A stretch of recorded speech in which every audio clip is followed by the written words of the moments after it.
Here's what happened. The hackers hacked their computer system that controls their entire plant. They aren't able to scan out orders, check inventory to know what to process, or scan trim out to grind. Trim is in like the same as in the weed industry. So trim is like the raw product that gets sent from the harvester to the person that makes the product into cuts of beef or rolled joints or oils or whatever, right? In any industry, basically, it's called trim. So, yeah. Anyways,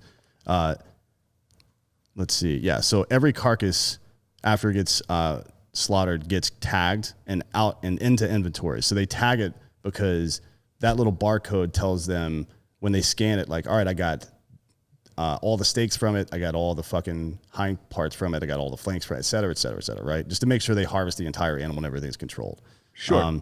Once slaughtered, they go into a cooler for a day or two before going out to the carcass processing floor. Trim is mixed for lean point via their computer system. Boxed beef is pulled into the system, blah, blah, blah. Basically, they're paralyzed right now. He works in a plant that's similar to one of theirs. So it's not that people are wondering what it means to hack a beef company. Basically, it's the inventory management system that's been hacked. And they can't process any of the shit, so they can't send out orders. So technically speaking, as long as they have the refrigeration and they stop all of the slaughtering for now, they can be mitigated. It's not a huge problem, but they still have to fix their inventory management system. You know what I mean? In order to start pushing beef back out for a while. So just, eat chicken, I guess. I don't know. Or you can go to mountainprimal.com. I was going to say, dude, that's why these small businesses are thriving, like Mountain Primal and shit like that. Like, dude, they don't have any fucking issues with that. No, because they do it all themselves. They don't have to deal with these assholes. And,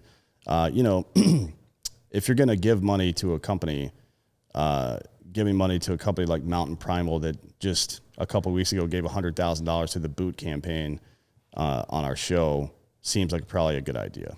I don't know.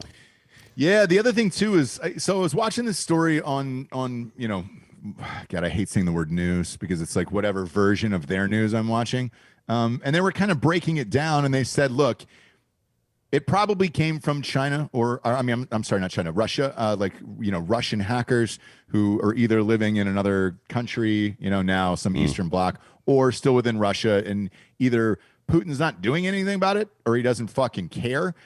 At what point is there going to be repercussions for any of this shit is kind of what they were asking aloud last night.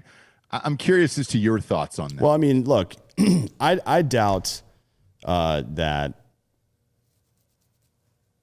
Putin personally is directly ordering people to do shit like this. The chances are greater that it's opportunists. But whether it's the Kremlin or if it's opportunists, you still have to at some point say, hey, Vlad, put your shirt back on, get your people under control, right? It doesn't matter. Like, it's almost like having a talk with a team's manager or coach. Like, hey, your players are acting like assholes. Get it under control or we're going to fucking find you guys. You know what I mean? So technically speaking, maybe it is or maybe it isn't under his direct order, but it's certainly under his control. We know that Russia is pretty good at controlling their people. So if people are doing shit like that, now that Russia's been made aware of it, if indeed it is the fact that it's coming from there, and if it's coming from Eastern European countries, Russia definitely knows what's going on. We have to put some kind of pressure on them to stop that shit. It's the same thing we do with China with intellectual property theft. Like we sanction them or we fucking do X, Y, and Z to try to stop that stuff. Doesn't really work, but whatever. Yeah, because you watch it and you're like, all right, God damn, man, if you were trying to spend money or you had a budget, which I'm sure the Defense Department does have a budget for hackers and all this other shit. It seems like whack-a-mole where it's just like, all right, where the fuck is the next one? And how many people are trying to do this a day to our systems, to any systems for that matter? It's got to be so great around the world that I don't even know if you would have the time or resources to allot to all this shit. Well, I mean, when it comes down to infrastructure stuff, you have to. There's no amount of money. You can't put a dollar amount on how much we're going to spend to protect our energy grid or our food supply chain, because we don't exist without those things. You know what I mean? Right. So if you can't spend your way out of that problem, then you don't deserve to be a country, frankly. And you're certain whether you deserve it or not, you're not going to be. So it's I don't know if it's a budgetary issue. I think it's more of a, it's it's more of a will and organization situation. You know, people are, this whole thing with China, especially, and Russia. So everybody wants to talk tough about everything, but never do anything. You know what I mean? Right. China is responsible, for example, for 28% of the world's carbon pollution. Between China, Russia, and India, that's 40% of the world's carbon pollution. 40% from just those three countries. Now, I don't remember Greta Thunberg going over there and trying to talk to them about it. You know why? Because they would have murdered the fuck out of her immediately. As soon as she said, "How dare you," Vladimir Putin would have snapped his fingers and a fucking grizzly bear would have come out of nowhere and mauled that little girl. You know what I mean? Because he's got that Elon Musk chip in grizzly bears' heads all over the place over there.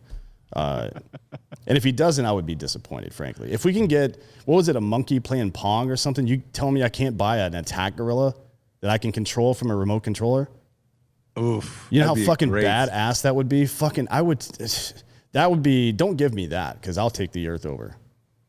Hey, man, we're only a couple 100 points away on AMC for buying something like that. Yeah. So. But anyways, yeah, I mean, the left thinks that, remember, we've been through all this, like the last 50 years of lies about how quickly the earth's going to end because of pollution and shit like that. Like 12 years, it's going to be irreversible. Like, well, you said that 50 years ago. So is it or is it not irreversible at this point? But if you are on the left and you truly believe this is an existential threat to existence, then you might want to fucking take on China at some point instead of having your main celebrities like LeBron James and John Cena and Batista and all these guys suck China's dick all the time for money.